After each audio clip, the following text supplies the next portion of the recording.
ભરૂચ વહીવટી તંત્ર દ્વારા શાળા છોડી ગયેલા બાળકોને ફરી શિક્ષણના પ્રવાહ સાથે જોડવા સમરસ વિદ્યા સેતુ અભિયાનનો પ્રારંભ કરવામાં આવ્યો। આરોગ્ય મંત્રી પ્રફુલ પાનસેરિયાની અધ્યક્ષતામાં યોજાયેલા કાર્યક્રમમાં ધોરણ 1 થી 12ના અંદાજે 4000 ડ્રોપઆઉટ વિદ્યાર્થીઓને શોધી પુનઃ શિક્ષણ સાથે જોડવામાં આવ્યા હોવાનું જણાવ્યું। મંત્રીએ શિક્ષણ વિભાગ અને સમગ્ર તંત્રની કામગીરીને બિરદાવી તેમણે પુનઃ પ્રવેશ મેળવનાર વિદ્યાર્થીની અને પરિવારની મુલાકાત પણ લીધી હતી।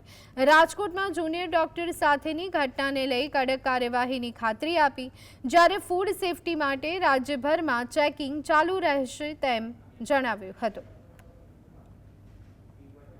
ભરૂચ જિલ્લાની શિક્ષણ ટીમ દ્વારા 4000 બાળકોએ 1 થી 12 ધોરણમાં જેમને શાળા વચ્ચેથી છોડી દીધી હોય એ 4000 દીકરા દીકરીને ફરી વખત શાળાએ પ્રવેશ આપીને એક માનવીયતાનું